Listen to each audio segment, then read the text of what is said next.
오늘 세 번째 주로 언약에 대해서 말씀을 드립니다.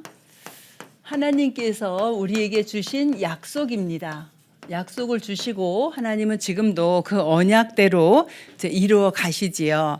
창세기 3장 7절을 보면은 인간이 하나님을 떠나자마자 한 행동이 있어요. 그게 뭐냐 하면은 무화과 나무 잎을 엮어서 치마를 만들어 입었다 그랬어요. 저희들의 영안이 어두워지고 이제 육안이 밝아지게 된 거지요. 그러면 치마를 만들어 입은 게 그건 대수로운 사건이냐. 그런데 이게 뭐냐면 하나님의 은혜로 살던 사람이 아담과 하와가 이제 하나님의 은혜가 없어졌어요. 그러니까 하나님의 은혜가 없어지니까 이제 어떻게 살아야 되죠? 내 노력과 내 힘으로 살아야 됩니다. 그래서 내 노력과 내 힘으로 이제 치마를 만들어서 입게 되어지죠. 이게 뭐냐 하면은 종교입니다. 지금도 인간들은 내 노력과 내 힘으로 살아가는 것 같아요. 그런데 우리의 힘과 노력으로 살지 말란 얘기가 아니라 그 힘과 노력으로 살아가는 그 뒤에 배경이 있잖아요. 영적인 배경이 누구냐? 이게 사단이에요. 그러다 보니까 사단의 지배 아래, 사단의 종 되어서 내 노력과 열심으로 살아갑니다. 근데 내 노력과 열심으로 살아가는데 이들이 뭔가 이제 그래도 가지고 있는 게 있어요. 마음속에. 그게 뭐냐 하면은 종교인데 이게 믿음이에요. 그러니까 어떤 사람들은 지난번에 군산 캠프 가니까 거기서도 포럼하는데 그러더라고요. 내 주먹을 믿으라. 예수님 얘기 전하니까 내 주먹을 믿으라 그랬대요. 내 주먹? 글쎄요. 그게 과연 힘이 있을까요? 그런데 사람들은 이런 믿음을 가지고 있어요. 내 주먹을 믿으라. 아니면 절에 가서 이제 부처를 믿고 또 마호멧을 믿고 성당 가서 마리아를 믿고 이런 식으로 종교를 다 가지고 있어요. 근데 이 종교 생활을 계속 하면은 그 배후에 역사하는 게 뭐죠? 배후에 사단이 역사합니다. 여러분 부적을 사람들이 왜 가지고 다니겠어요? 불신자들이? 그 응답이 오니까. 부적 가지고 다니는데 뭔가 일이 일어나니까 하잖아요. 그렇죠? 그 배후에 누가 역사하냐는 거예요. 그 배후에 뭔가 일이 일어나도록 하는 존재가 뭐냐? 이게 사단이라는 존재입니다. 그러면 사단이 인간을 축복합니까? 절대 축복 안 하죠. 하나님 만나는 길 다 막아버리죠. 하나님의 축복 다 막아버립니다. 하나님 모르게 만들어버립니다. 심지어는. 그래서 하나님이 계시다는 것조차도 모르게 만들어버려요. 이게 이제 사단이 하는 일이잖아요. 그러면 그렇게 해서 오는 응답은 뭐죠? 다 육신적인 겁니다. 육신이 아무리 잘 돼도 영이 죽어 있으면 결국은 실패할 수밖에 없잖아요. 근데 사람은 다 눈에 보이는 거 따라갑니다. 육신만 잘 되면 된다라고 생각합니다. 내가 성공하고 내가 돈 벌고 내가 권력을 가지고 있고 그럼 그 끝은요. 그 끝은 결국 실패인데 이 부분을 모르고 살아가게 되어지죠. 이렇게 살다 어디로 가요? 결국 영원한 지옥으로 가게 되잖아요. 이런 삶을 하나님 떠나자마자 바로 영적인 상태가 이렇게 되어져 버렸습니다. 이런 영적인 상태에 있을 때에 하나님께서 우리에게 약속을 주셨어요. 그 약속이 뭐냐 하면은 구약 성경을 보니까 메시아 보내겠다. 메시아 보내주겠다라는 약속이에요. 이건 뭐죠? 너희들의 그 문제를 해결할 자를 보내겠다. 이 약속을 하신 거예요. 그래서 하나님 떠나자마자 주신 것이 뭐냐 하면 창세기 3장 15절. 여자의 후손이 뱀의 머리를 상하게 할 것이다 그랬어요. 그럼 여자의 후손이 누굴까요? 우리 여자의 후손이 누군지 알아야 되잖아요. 여자의 후손은 세 가지가 없어야 돼요. 여러 가지 조건 중에 뭐가 없어야 되냐? 첫째, 죄가 없어야 돼요. 그리고요, 사탄의 능력을 꺾을 수 있는 권세가 있어야 돼요. 또 뭐죠? 지옥 배경을 해결할 수 있는 권세가 있는 분이 여자의 후손이에요. 그런데 이 땅의 모든 사람은 태어날 때부터 하나님 떠나는 죄를 가지고 태어나고 사단의 종노릇하고 영원한 지옥 배경으로 살다 지옥 가야 되잖아요. 그래서 이 땅의 인류 중에는 여자의 후손이 없습니다. 그럼 누가요? 하나님이 직접 오셔야 돼요. 그렇죠? 모든 사람은 이 세 가지 문제를 가지고 있기 때문에 세 가지 문제를 해결해 줄 수가 없어요. 그러니까 하나님이 직접 오셔야 되는데 그분이 어떻게 여자의 후손으로 오시겠다. 어떻게 동정녀 탄생으로 여자의 후손으로 오셔서 뭐를요? 옛뱀, 이 사탄의 권세를 완전히 꺾어버리겠다라고 약속을 주셨습니다. 상하게 하겠다. 이건 뭐예요? 짓 이겨서 읊어버리겠다. 사단의 권세를 완전히 박살내버리겠다. 요거거든요. 그러면서 이분이 오셔서 어떤 방법으로 출애굽기 3장 18절 보니까 희생제사의 비밀이 나와요. 우리 어떻게 희생이 되냐? 예수 그리스도께서 십자가에서 피 흘림으로 말미암아 우리를 모든 죄에서 완전히 해방할 수 있는 길을 열으시겠다라는 겁니다. 육체의 생명이 피에 있으므로 피 흘림이 없으면 제사함이 없다 그랬어요. 죄 없으신 여자의 후손이 오셔서 우리를 대신해서 피 흘려 죽으심으로 말미암아 우리를 죄에서 해방시키겠다라고 약속을 주셨어요. 이사야서 7장 14절 보니까 여자의 후손이 어떻게 와요? 동정녀의 몸을 빌어서, 처녀의 몸을 빌어서 오는데, 오시는 이유는 임마누엘 하러 오시겠다. 하나님을 떠나서 영원한 지옥 배경으로 살다 지옥 가야 되는데 임마누엘 하나님이 함께함으로 천국 갈 수 있는 길을 열어놓은 이 세 가지 문제를 완전히 해결하는 해결자를 보내시는데 누구요? 메시아 이 땅에 보내시겠다 그랬어요. 그러면은 우리 인간의 이 세 가지 근본 문제, 사탄과 죄와 지옥 문제 완전히 끝낼 수 있는 비밀이 뭐예요? 구약에는 이 메시아, 오실 메시아를 믿어서 구원을 받았고, 그리고 이 분이 오셨어요. 오셔서 성취하신 것이 신약 성경입니다. 거기 성경 구절 나와 있는 거는 여러분들 좀 참고하라고. 방주는 뭐죠? 예수 그리스도입니다. 그래서 방주 안에 들어간 모든 사람은 살았어요. 죄인이든지 죄가 있든지 없든지 상관없이, 죄 없는 사람 없지만 자범죄, 원죄 모든 문제를 가지고 들어간 사람은 살았어요. 방주 안에. 예수 그리스도 안에 들어오는 모든 사람은 살아납니다. 또 놋뱀 나왔죠. 예수님께서 요한복음 3장 14절에 뭐라고 말씀하시냐면은 모세가 광야에서 놋뱀을 높이 달았던 것처럼 인자도 들려야 하리니, 예수 그리스도의 십자가의 사건을 얘기를 하면서 십자가의 사건으로 모든 문제 해결받을 것을 알려주는 거고요. 민수기 35장엔 도피성이 나오는데, 도피성은 죄인들이 들어가서 숨는 곳이에요.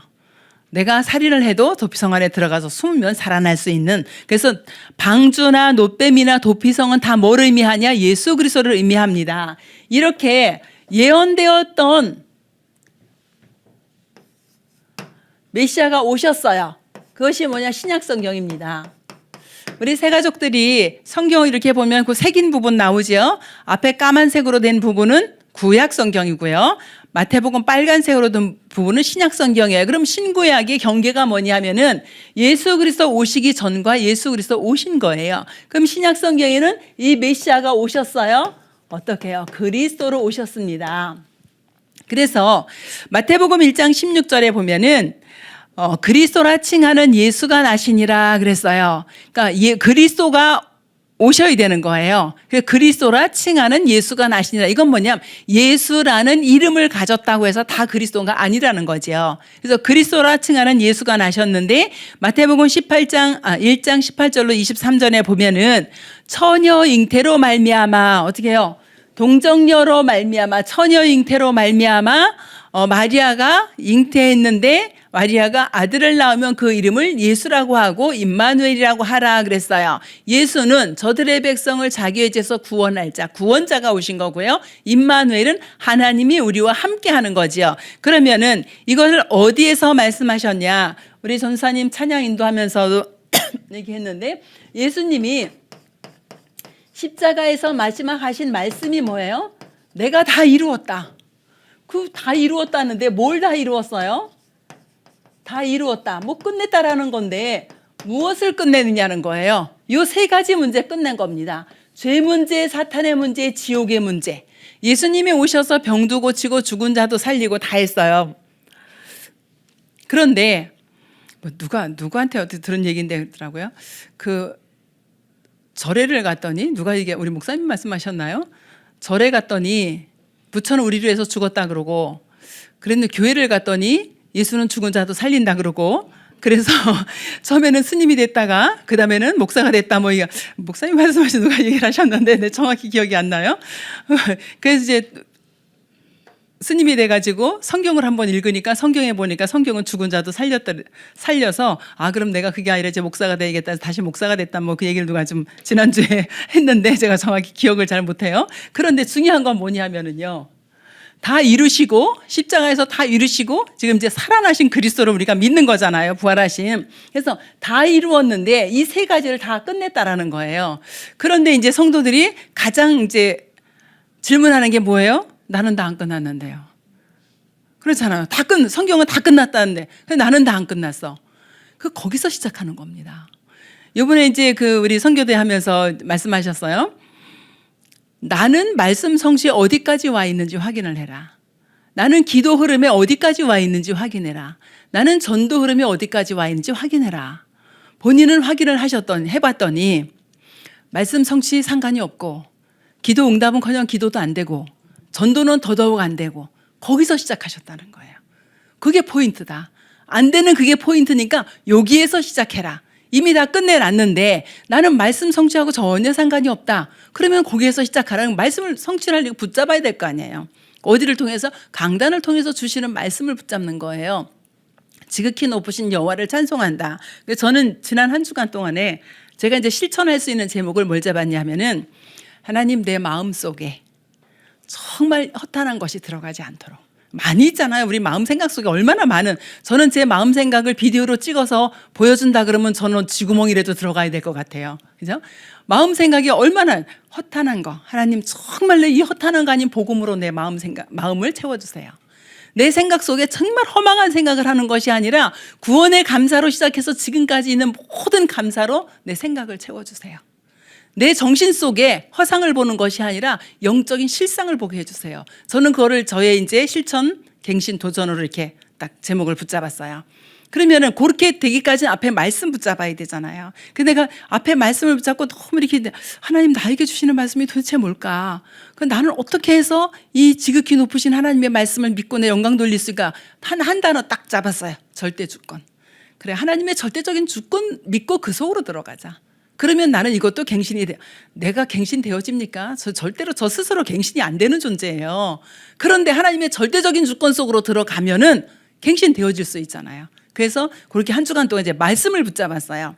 그런데 그렇게 말씀을 붙잡고 있다 제가 너무 감사한 게 뭐냐면 한 주간 내내 말씀 듣는 자리에 있는 거예요. 선교사 합숙 수요일 날, 목요일 날 선교사 합숙 가서 계속 말씀 들었죠. 금요일 날도 선교 대회에 있었잖아요. 어제 오전 내내 말씀 듣고 오후에 이제 예비 캠프 수원현장에 가서 또 계속 말씀 듣고 뭘 다른 걸 생각할 틈이 없는 거예요. 그죠? 그러니까 내 마음과 생각과 정신 속에 다른 것이 파고 들어올 수 없을 정도로 계속 말씀 듣는 자리에 있고 말씀 묵상하고 말씀 준비하는 자리에. 제가 제주 순회 캠프 갔을 때 뭔가를 열심히 준비를 했어요. 또 얼마나 또 이렇게 준비를 많이 했겠어요, 제가. 많이 준비해 놓으니까 뭐 할 줄 몰라, 이제. 이걸 할까? 준비한 거 다 가져갔어. 가가지고 이거 할까? 이거 할까? 이거 할까? 막 이제 이러고 있는 거죠. 그런데요. 그럼 요번에도 예비 캠프인데 그럼 어떻게 해야 되나? 너무 신기하고 놀라운 거는요. 어제였잖아요. 금요일 저녁에. 마지막 이제 자기 전에 다 뒤집어 엎었어요. 다 뒤집었고 하나님이 주시는 거 간단하게 정리했는데 그게 딱 맞는 거였었어요. 그래서 제가 보면서 그래, 내 마음과 생각과 정신 속에 이거 허탄한 것, 허망한 것, 이거 허상을 바라보지 않도록 하나님께서 인도해 오신 거예요. 그럼 저는 이제 오늘 가서 뭘 적겠어요? 지난주 응답 해가지고 적을 게 너무너무 많겠지요. 그렇죠. 그러니까 진짜 하나님께서 하시는 것을 볼 수 있도록 다 이루었다 하는데 그럼 다 이룬 걸 봐야지. 안 된 거 내 거를 자꾸 보면은 어디로 가요? 저 스울 속으로 빠져버립니다. 그래서 다 이룬 것을 보는데 무엇을 다 이뤘냐? 그리스도의 일을 하신 거예요. 이 세 가지를 그대로 다 이루셨어요. 이거 순서대로 한번 써볼게요. 요한일서 3장 8절을 보니까 마귀는 처음부터 거짓말장이라 그랬잖아요. 그런데 하나님의 아들이 오신 것은 이 마귀의 일을 멸하려 하심이라 그랬어요. 마귀는 영적인 존재라 죽지 않잖아요. 그럼 마귀의 일을 멸하려 하심이라 그랬어요. 마귀가 하는 일이 뭐냐? 죄 가운데 빠지게 하고 사단의 종로로 타게 하고 지옥 배경으로 살아서 하나님을 모르게 하는 게 마귀의 일이에요.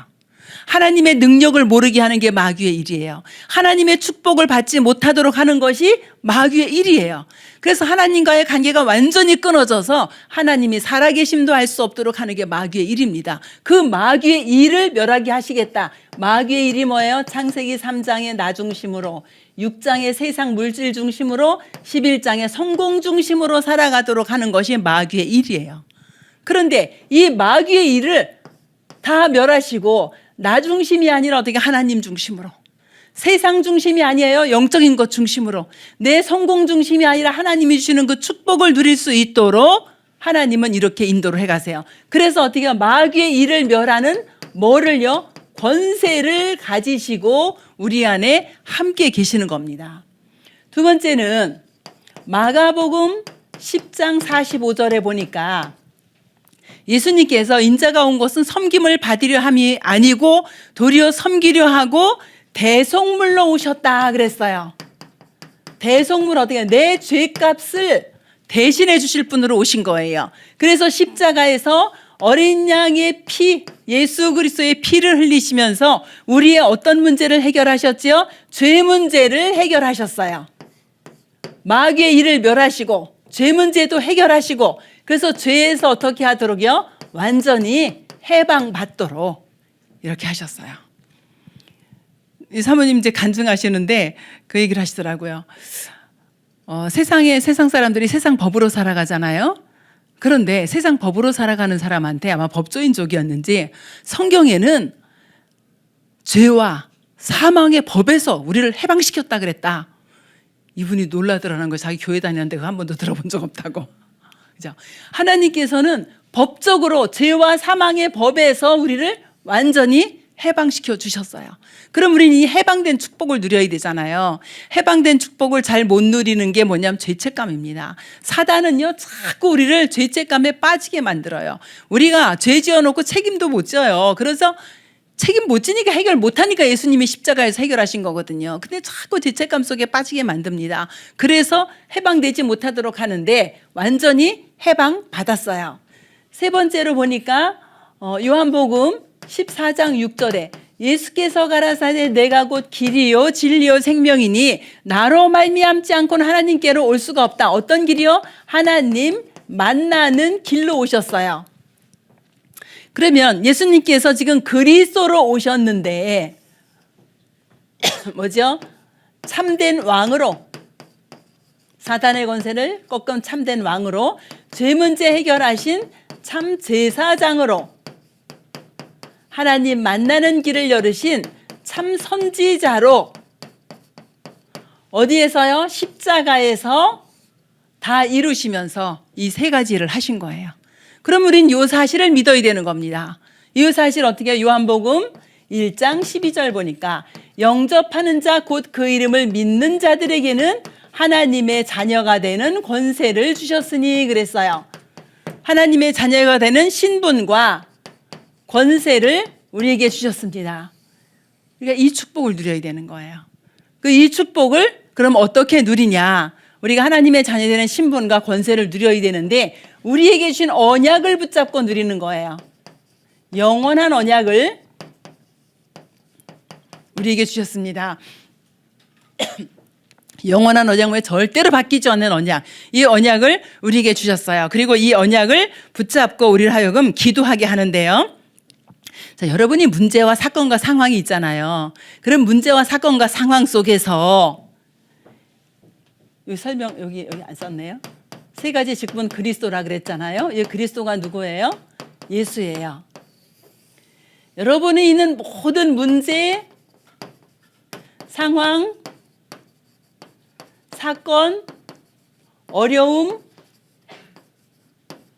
축복, 이 모든 것들이 예수가 그리스도로 고백되지 않는다. 요거를 사단이 공격합니다. 그죠?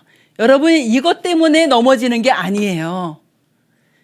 예수가 그리스도로 고백되지 않아요. 내가 있는 문제에, 이 문제의 답도 예수가 그리스도 되셔서 해결이 되든지 안 되든지 그리스도의 축복을 누려야 되는데, 이렇게 고백되지 않는 모든 것은 누가 공격한다? 사탄이 공격한다. 이렇게 보시면 돼요. 여러분이 아무리 큰 문제가 있어도요, 그 문제를 놓고 그 문제에 그리스도가 고백이 되어지면 사단은 절대로 공격을 못합니다. 그런데요, 내가 아무리 큰 축복을 받았다 할지라도 정말 하나님으로부터 온 게 아니고 그리스도로 고백되어지는 게 아니면은 사단은 그 부분 공격해요. 그 축복받은 그 부분도. 그래서 언제든지 여러분들이 언약을 붙잡고 예수가 그리스도로 고백되어지는 그런 은혜 속으로 들어가길 원합니다. 그래서 영원한 언약, 그죠? 예수는 누구라고요? 그리스도다. 그럼 예수가 그리스도로 고백됐다는 게 뭐예요? 예수는 그리스도가 되셔서 내 인생의 모든 문제 해결자다. 내가 가지고 있는 이 모든 것들이 어디에서 왔다고요? 사단이 줬던 사단이 줬다. 하나님의 축복 속에 있다 할지라도 그것이 그리스도로 고백되어지지 않으면 사단은 공격한다라는 겁니다. 받아놓고 넘어지고요. 없어서 넘어지고요. 이렇게 되어지는 거죠. 그래서 언제든지 예수가 그리스도로 고백되어지면 되겠고요. 또 사도행전 1장 3절에 보면은 이 예수는 어떻게 하셨어요? 부활하셨어요. 이거는요, 어마어마한 메시지입니다. 예수님이 부활 안 했으면 어떻게 되죠? 고린도전서 15장 17절인가요? 7절인가 17절인가 보면은 그리스도께서 살아나신 일이 없으면 너희의 믿음은 헛것이고 너희는 여전히 죄 가운데 있을 것이다. 이렇게 말씀하세요. 그리스도의 부활이 없다면 우리가 지금 믿는 거, 죽은 자 믿는 거 그죠? 아니, 부처 죽어서 부활 못했어요. 그거 믿는 거나 예수 믿는 거나 똑같잖아요. 그런데 어떻게 하셨다고요? 부활하셨어요. 그 부활하셔서 어떻게 지금 저와 여러분과 어떻게 하죠? 함께 하신다. 이것이 너무너무 큰 축복이에요. 성령의 내주 임마누엘. 이 큰 축복을 우리가 어떻게 해요? 그리스도로 말미암아 누려야 되는 거죠. 그래서 여러분이 가는 곳에 뭐가 임하냐? 하나님의 나라가 임하게 되어지고요. 이 예수님은 지금 어떻게 하죠? 성령으로 역사하십니다. 성령으로 역사하시니까 뭐죠? 시공간 초월, 보좌의 축복. 성령의 역사로 말미암아 우리는 보좌의 축복을 누리게 되어지고요. 시공간 초월의 응답 속에 있게 되어집니다. 그래서 성령의 역사로 말미암아 여러분이 있는 곳에 가는 곳에 관계된 현장 속에 모든 흑암의 세력이 무너지게 되어지는 거예요. 네 번째로 이 예수님은 이제 어떡하죠? 재림주로 오실 것이다. 예수님 승천할 때에 몇 명이 있었어요? 승천한 걸 본 사람이? 500명. 고린도전서 15장 6절에 보면 500의 형제가 예수님 승천하는 거 봤다 그랬어요. 근데 그 500명 중에 딱 결론 내려서 마가의 다락방에 온 사람이 몇 명이에요? 120명. 이 약속을 믿고 온 거예요. 승천하실 때 뭐라고요? 너네가 지금 본 그대로 오실 거라 그랬어요. 저는 이거 어떻게 다 보지? 이걸 전 세계에서 어떻게 다 볼 수 있을까? 지금 볼 수 있잖아요. 그죠? 얼마든지 저 아프리카에 오셔도 우리가 지금 여기서 동시에 볼 수 있어요. 그렇죠? 본 그대로 오시리라 이랬어요. 그러면 우리가 진짜 예수가 그리스도 되시고 그 그리스도가 나의 주인 되어지시고 그 그리스도를 통해서 세계복음화가 이루어질 것을 저와 여러분이 믿는다면은 하나님께서는 그대로 역사하실 것입니다. 그래서 어떻게 해요? 여러분이 가지고 있는 이 개인의 모든 문제를 어떻게 해요? 완전히 해결하시는 분이 누구냐? 예수 그리스도다. 그래서 지금 이 언약을 여러분이 붙잡으시면 돼요. 여러분이 가지고 있는 문제나 모든 사건과 어려움과 모든 축복 속에 오직 예수가 그리스도 되심만 고백하시면 됩니다. 그러면 네 번째로 우리가 지금 이 시대에 살고 있죠. 시대적인 언약을 주셨어요. 시대적인 언약이 뭐냐? 부활 메시지입니다. 예수님이 부활하셔서 주신 메시지예요. 예수님이 부활하셔서 이 시대에 우리에게 뭐를 주셨어요? 언약을 주시고 또 사명을 주셨습니다. 그래서 여러분이 이 언약을 후대에게 전달하는 것, 또 제자들에게 전달하는 것은 너무너무 중요한 일이지요. 우리의 후대들이 현장의 제자들이 어려움을 만났을 때에 어디로 들어가야 돼요? 언약 속으로 들어가야 됩니다. 그래서 이 언약을 여러분들이 전달하고 전달받은 이 언약이 또 그 후대에게까지 전달이 되어지도록 그렇게 하면 되겠지요. 그래서 부활 메시지, 시대적인 언약을 보면은 마태복음 28장 16절부터 20절 보면은 모든 민족으로 모든 족속으로 가서 제자 삼아라. 그럼 모든 민족, 모든 족속 속에 지금 제자가 있는 거지요. 그래서 이 모든 족속 속에 가서 제자를 삼아야 되는데 우리가 우리 힘으로 갈 수 없어요. 그런데 우리가 여기에서 지금 한 나라를 놓고 기도할 때, 그래서 저는 여러분 마음속에 한 나라가 있으면 좋겠어요. 그죠? 우리 지금 저기 핀포럼 명단 쭉 붙어 있는데요. 저는 이 한 나라를 어디를 선택할까? 나 이제 오래전에 선택한 곳이 케냐입니다. 왜냐하면 케냐 우리 김영철 선교사님이 가 계셔서. 일본에 우리 김대진 선교사님이 계신 데도 가봤는데 거기보단 케냐가 좀 더 마음에 담겼어요. 그래서 이제 케냐를 이렇게 했는데 이번에 우리 딸이 스트레스 푼다고 이제 일본으로 여행 가면서 한다는 말이 뭐냐면 엄마 그 고베에 여행을 어디로 가니까 나고야로 간대요. 그래서 고베에 그 저 김대진 선교사님 그때 지하교회에 계셨는데 그 교회 한번 가보고 싶다 해서 야야 너는 시간을 어쩜 그렇게 잘 정했냐. 김대진 선교사님 지금 여기 와 계신다. 그랬더니 그냥 나고야 그냥 여행만 하고 온다 그러는데 얘는 중학교 3학년 때인가 그때 이제 그 고베에 우리 김대진 선교사님 교회를 갔었어요. 그런데 거기 가가지고 늘 얘 진짜 왜 왔나 싶을 정도로 어리기도 했지만 그 우리 김대진 선교사님 아들이 그때 7살이었었어요. 성령이가. 얘하고 아침마다 나가가지고 출근하는 사람들이 흰사에다 동전 던져놓는 거 있잖아요. 이게 물 이렇게 해서 거기다 동전 던져놓고 막 가더라고. 그거 다 주워다 맥도날드 가서 햄버거 사 먹고 막 이제 이러고 왔거든요. 그런데요 왔는데 얘가 바뀌었어요. 그달부터 선교헌금을 하기 시작하는 거예요. 그죠? 그럼 벌써 지금 15살, 16살에 갔으니까 벌써 뭐 10몇 년 지났잖아요. 지금까지 선교헌금은 얘가 안 놓치더라고요. 그러니까 이제 선교를 마음에 담았어, 그때. 그래 놓고 제가 이제 나고야에 가니까 나고야에서 고베가 가까우니까 한 2시간이면 가더라고요. 고속버스 타고.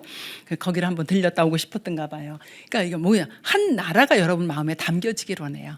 그럼 한 나라가 담겨지면은 그 나라를 놓고 기도하게 되어지고 거기에 파송된 선교사님들을 놓고 기도하게 되어지잖아요. 그 모든 족속으로 제자 삼는 그 일에 우리가 어떻게 해요? 가지도 않고 동참하는 방법입니다. 그래서 한 나라를 마음에 담고 이렇게 기도할 수 있으면 좋겠고요.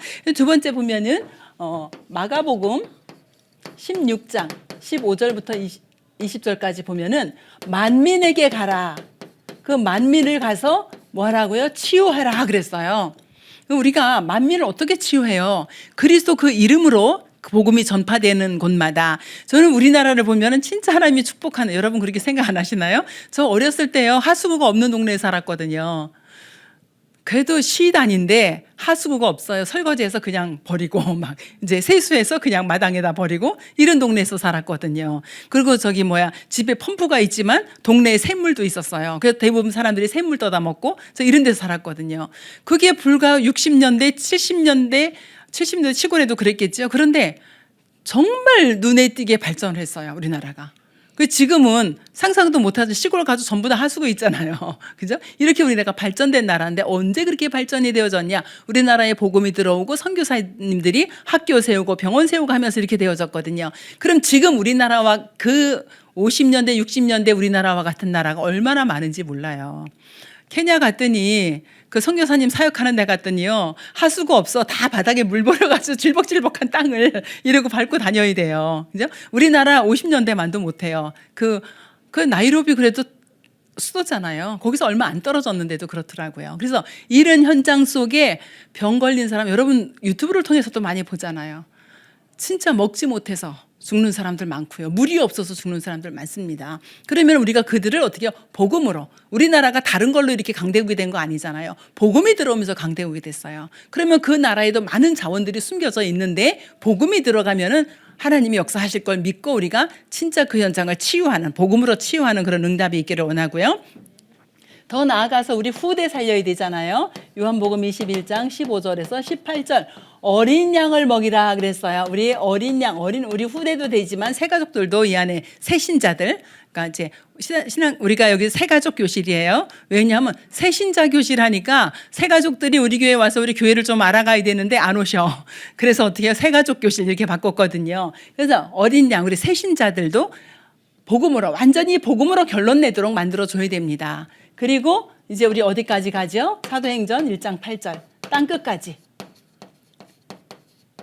여러분의 땅끝이 있어야 돼요. 저는 저의 땅끝이 아무리 봐도 우리 가문 같아요. 어쩜 그렇게 안 돌아오는지. 아니 다른 집 가문들은 내가 복음 전해서 가문 복음화 되는 집들이 엄청 많이 있는데 우리 집은 아직까지 영접하고 교회 안 가. 막 이런 상태거든요. 그래서 저는 저의 땅끝이 우리 가문으로 보고 이제 계속 기도하고 있거든요. 그러니까 여러분의 땅끝이 있으면 되겠습니다. 그래서 여러분들이 이게 이제 우리 부활 메시지를 이렇게 쭉 보면서 진짜 마태복음 28장 6절에 보니까 예수님 무덤에 들어갔어요. 그러니까 그 다음날 이게 마리아와 여인들이 이제 찾아갔잖아요, 무덤에. 그러니까 어떻게 나오죠? 무덤 여기 계시지 않다. 그분이 말씀하신 대로 살아나셨다 그래요. 그래서 이 지금 살아계셔서 우리와 함께 하시는 이 임마누엘의 축복을 우리가 최고로 누려야겠고요. 여기 지금 언약 가진 사람들의 승리에 나왔는데 이거는 이제 쭉 그냥 말씀을 간단하게 드리면 요셉은 가정에서 이제 형제들의 미움을 받는 가정 문제가 있었는데 언약 붙잡고 애굽 보고만 한 사람이고요. 모세는 입양하러 왕궁에 들어가서 출애굽의 역사를 일으켰던 어린 양의 피 희생제사의 비밀을 가지고 출애굽의 지도자가 됐던 사람이고요. 사무엘은 어려서 젖떨어지자마자 성전에 가가지고 교회 문제를 완전히 해결하는 그런 목회자가 됐던 사람이고요. 다윗은 사회 문제 늘 사울 왕이 죽이려고 쫓아다녔어요. 그런데 그 문제를 완전히 해결하고 성전을 지었던 사람이고요. 엘리사는 그 시대의 우상 문제를 해결했던 사람입니다. 또 이사야 완전 핍박 시대에 이스라엘이 멸망되는 그 시대에 말씀으로 말미암아 후대가 살아날 것을 약속하고 그루터기 운동했던 사람이고요. 바울은 속국 시대에 세계복음화 했던 사람들입니다. 그러면은 우리가 여러분이 가정 문제 있는 사람 언약 붙잡으시면 돼요. 그죠? 우리 가정에 내려오는 이 문제 오직 예수 그리스도로 끝내겠다. 이렇게 언약을 붙잡으시면 돼요. 저는 우리 엄마 아버지가 이렇게 막 화를 내거나 이런 거를 잘 못 보고 자랐어요. 그 우리 어머니가 나중에 돌아가시기 몇 달 전에 치매가 왔는데 우리 어머니 성품 그대로 뭐 치매 오면 막 분노도 일어나고 뭐 이렇게 소리도 지르고 막 이상한 행동한다 그러잖아요. 우리 엄마는 평상시 그대로 그래. 뭐 치매 왔는데 뭐라 하면 야야 내가 지금 배가 고프다. 왜 나를 밥을 안 주니? 나 먹을 것 좀 줘라. 엄마 조금 전에 식사하셨으니까 내가 언제 밥을 먹었니? 안 먹었다. 요구르트 갖다 드리면은 그래 이렇게 먹으니까 배가 부르지 않니? 평상시 성품 그대로. 치매가 와도 똑같은 거예요. 그러니까 우리 어머니 말을 참 잘하셨거든요. 이쁘게. 그런데 치매가 와도 딱 그대로 하시더라고요. 그런데요. 평상시에 너무 힘들었던 사람 치매 오면 또 막 분노도 나오고 막 이렇다고 해요. 그런데 저는 우리 어머니가 그렇게 할 수 있던 것이 우리 어머니가 하루에 5번 정식기도 하시던 분이에요. 새벽에 자기 전에 아침 점심 저녁에. 그러니까 이 하나님의 은혜가 있던 분이에요. 뭐랬냐 하면 치매 걸렸을 때 내가 야 너무너무 좋은 우리 아버지 집에 갔는데 왜 눈을 떠보면 내가 우리 집에 있니? 이제 이러시는 거예요. 치매 걸렸는데 그러세요. 그러니까 꿈속에서 늘 이게 천국을 누비고 사는 거예요. 그냥 눈을 뜨면 우리 집이야. 그러니까 내가 분명히 우리 아버지 집에 갔는데 내가 눈을 뜨니까 또 우리 집에 있다. 이제 이렇게 얘기를 하시고 그랬거든요. 그래서 저는 무슨 생각하냐면은 가정 문제, 사회 문제 여러 가지 문제가 있다 할지라도 그죠? 언약 속으로 들어가면 하나님이 역사하시는 거예요. 근데 이 모든 문제를 놓고 세상으로 나가면 문제가 10배, 20배, 100배로 가중되어서 옵니다. 그래서 가정 문제가 있어도 또 뭐죠? 국가 문제가 있어도 우리나라도 지금 어렵잖아요. 사회 문제가 있어도 내가 있는 직장 속에 너무 어렵다. 그렇다 할지라도 어디로 들어가요? 언약 속으로 들어가다. 어느 언약 속으로 들어가냐? 하나님이 주신 영원한 언약, 개인 문제 해결한 예수 그리스도에 붙잡고 요건 뭐죠? 세계 복음하잖아요. 세계 문제 해결을 뭘로 해요? 언약으로, 복음으로. 개인 문제 해결도 복음으로, 세계 문제 해결도 복음으로만 되어집니다. 그래서 여러분이 이 언약을 붙잡고 여러분의 일평생을 두고 승리해야 할 이런 언약입니다. 그래서 언약 속에 승리하기로 합니다. 주님 은혜를 감사합니다. 하나님 우리 새 가족들이 여러 가지 문제가 있다 할지라도 모든 문제 해결자 되신 예수 그리스도의 그 언약을 붙잡고 한 시대를 살아갈 때에 이 시대를 치유하고 살릴 수 있는 세계복음화의 언약 붙잡고 일평생 승리할 수 있도록 주님이 축복하여 주시옵소서. 우리 인생의 모든 문제를 십자가에서 해결하신 우리 주 예수 그리스도의 은혜와 하나님의 지극히 사랑하심과 성령의 내주 인도 역사 교통하심이 예수가 그리스도 되심의 이 언약과 세계복음화의 언약을 붙잡고 일평생 하나님을 찬양하고 영광 돌릴 우리 새가족들과 우리 모든 성도님들과 EBS 요원들의 머리 위에 그들의 가정과 산업과 후대 위에 지금부터 영원토록 함께 계실지어다. 아멘.